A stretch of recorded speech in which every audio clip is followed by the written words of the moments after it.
Nenek ini udah tua dan kesepian. Dia kangen banget sama suaminya, si kakek yang udah meninggal. Di malam itu pas tertidur, ternyata ajal menjemput guys. Nenek itu bakal nyusulin si kakek. Malaikat pencabut nyawa juga udah datang. Tangan si nenek digenggam dan dia dianterin menuju akhirat. Tapi pas udah hampir masuk, ada yang narik si nenek. Ternyata ada dokter yang berhasil nyelamatin nenek itu. Malaikat maut itu nggak terima dong. Dia tarik lagi arwah si nenek. Tapi tetap diselamatin lagi sama pak dokter. Nyawanya dicabut lagi, diselamatin lagi. Gitu aja terus mereka ngerebutin si nenek. Sampai akhirnya malaikat maut ini nyerah. Dia nggak jadi deh ngebawa nenek itu. Si nenek selamat, tapi dia malah marah dong ke dokternya. Karena dia pengennya ikut malaikat maut, nyusulin si kakek. Bocil ini tiap hari kerjaannya main game, sampai-sampai ibunya tuh kesel. Terus pas ibu mau beresin stick gamenya nih, tiba-tiba dia malah jadi masuk ke permainan anaknya. Si anak bingung banget pas tahu kalau ibunya masuk ke dunia game. Dan pas dicoba-coba, ternyata dia bisa ngegerakin ibunya di dalam game itu. Tapi tiba-tiba aja ada satu musuh kecil yang nyerang. Nyawa si ibu jadi berkurang satu. Anaknya jadi mikir, mungkin supaya si ibu bisa keluar, mereka harus ngalahin musuh-musuh di dalam game itu. Jadi dia nih yang ngegerakin ibunya kayak karakter game, walau senjatanya cuma alat pel doang. Sampai si ibu naik level dan harus ngelawan monster naga yang kuat. Susah banget, lagi-lagi dia kehilangan nyawanya, sekarang tinggal setengah. Untung karena anaknya jago banget main game, akhirnya bisa nih alat pel si ibu berubah jadi pedang. Mereka berhasil ngalahin lawan yang kuat itu. Setelahnya si ibu berhasil keluar dari dunia game dan dia langsung meluk anaknya. Ibunya jadi sadar, ternyata main game seru juga dan mereka akhirnya jadi main bareng nih. Ada satu pesawat yang terjatuh dan orang-orangnya selamat jadi terombang-ambing nih di lautan. Cowok ini salah satunya. Dia masih berusaha bertahan nih di tengah laut. Berhari-hari dia lewatin malam hari yang dingin, siang hari yang panas. Dia sendirian di tengah laut. Sampai dia lihat ternyata ada satu pulau yang gak terlalu jauh. Dia berenang dan seneng banget pas ngeliat ada orang-orang di pulau itu. Dia mau minta makan. Tapi ternyata penghuni pulau itu suka makan daging manusia guys. Cowok itu malah jadi korban. Dia dimakan. Dan penduduk pulau itu ngeliat lagi nih ada pesawat yang melintas. Kepala cowok tadi dilemparin buat ngejatuhin pesawatnya, biar korbannya bisa jadi calon makanan mereka berikutnya. Ada satu cewek yang baru pindah rumah, tapi di rumah barunya itu masih ada nih barang-barang pemilik yang lama, kayak foto-foto ini. Jadi langsung dia ganti aja tuh pakai foto-fotonya. Terus pas lagi ngeberesin barang-barang, tiba-tiba lemarinya ngebuka sendiri. Di dalamnya ada satu boneka yang tangannya tuh diikat kayak pakai rambut gitu. Dia lepasin aja karena kelihatannya bonekanya cantik. Di malam hari pas tidur, cewek ini ngerasa lehernya kayak tercekik. Dia coba tidur lagi, kecekek lagi. Cewek ini langsung curiga nih sama bonekanya. Apa jangan-jangan boneka itu terkutuk? Jadi dia buang aja tuh, dilempar keluar jendela. Tapi tetep si cewek lagi-lagi ngerasa kecekek. Ternyata bukan karena boneka, tapi arwah si pemilik rumah nih yang gak suka rumahnya ditempatin orang baru. Babi ini mencium ada aroma kue yang harum nih di atas kulkas. Dia langsung semangat banget pengen ngambil kue itu. Dia dorong-dorong pakai sapu, gak bisa. Terus dia berusaha bikin jungkat-jungkit dari buku dan papan,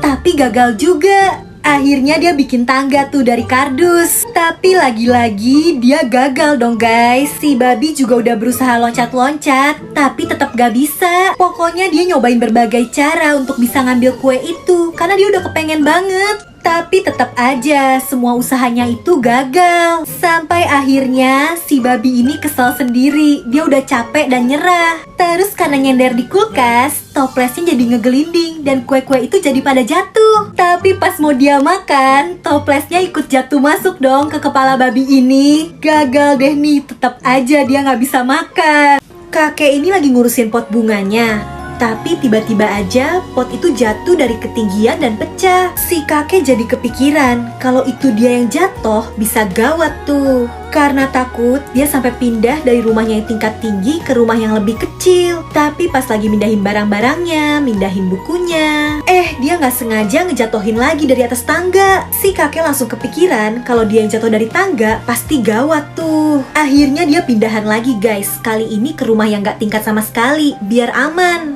Tapi pas mindahin barangnya, kali ini dia kesandung dan pecah dong tuh barang yang dia bawa. Si kakek jadi ketakutan banget, semuanya ternyata bahaya. Dia mundur-mundur dan malah jadi jatuh beneran nih. Tapi dia terjatuh di tengah bunga-bunga. Si kakek jadi sadar kalau jatuh ternyata gak seburuk itu. Sekarang dia udah gak khawatir lagi. Anak cewek ini baru pulang sekolah. Terus dia ngeliat ada bapak dan ibu pengemis ini lagi duduk di pinggir jalan. Pas lewat, pengemis itu manggil-manggil anak ini. Dia jadi kesel dan jijik. Dia langsung buru-buru pengen cepet sampai rumah. Setelahnya, dia nyeritain semua itu ke orang tuanya. Anak ini cerita dia kesel banget. Dan besoknya, seperti biasa dia pulang sendirian lagi. Tapi di tempat kemarin lagi ramai karena ada ambulan. Ternyata sepasang pengemis kemarin tewas karena kecelakaan, guys. Dan di situ kebetulan si anak ini nemuin ada sebuah foto. Pas dia lihat, dia kaget banget karena itu foto orang tuanya yang lagi nerima bayi dari pengemis itu. Jadi ternyata si bapak ibu pengemis justru orang tua kandungnya, guys. Karena kekurangan, mereka nyerahin bayinya biar dirawat orang kaya. Anak ini langsung sedih banget, tapi semua itu udah terlambat. Ada seorang ayah yang punya 2 anak cewek dan si ayah suka banget motoin anaknya. Tapi salah satu anaknya tewas jatuh dari tebing pas si ayah ngebawa mereka foto-foto. Sejak itu ayahnya gak mau megang kamera lagi dan dia simpen di laci. Si ayah bener-bener sedih karena kehilangan anaknya. Tahun demi tahun berlalu dan si ayah yang udah tua ini dirawat di rumah sakit karena terkena kanker. Di saat terakhirnya dia ngasih kunci laci tempat nyimpen kameranya itu. Dan di rumah anaknya yang ini ngebuka laci itu.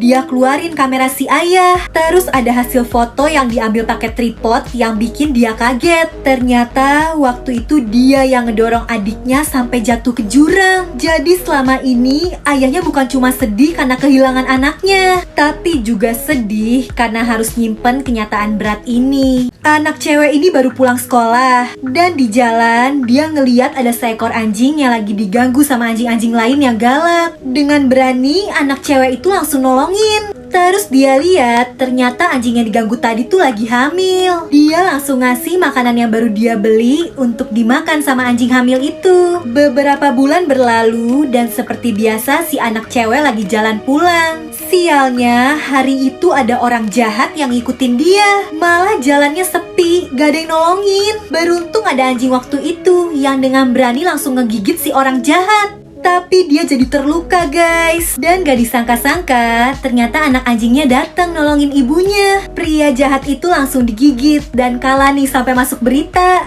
Setelahnya ibu anjing yang baik itu juga udah dirawat dan mereka bisa main bersama. Ada seorang ayah yang lagi ngajakin anaknya pergi berburu rubah. Karena rubah bisa dijual mahal katanya. Mereka jalan ngelewatin pohon-pohon, bukit yang bersalju. Sampai mereka ngeliat ada keluarga rubah yang lagi ngumpul. Si ayah udah nyiapin tembakannya nih. Tapi langsung digagalin sama anaknya. Sambil nangis, si anak nunjukin foto keluarga mereka. Dan ngingetin betapa sedihnya mereka dulu waktu kehilangan si ibu. Rubah itu juga pasti sedih kalau kehilangan salah satu keluarganya. Makanya jangan ditembak. Si ayah akhirnya sadar dan ngebiarin keluarga rubah itu bahagia.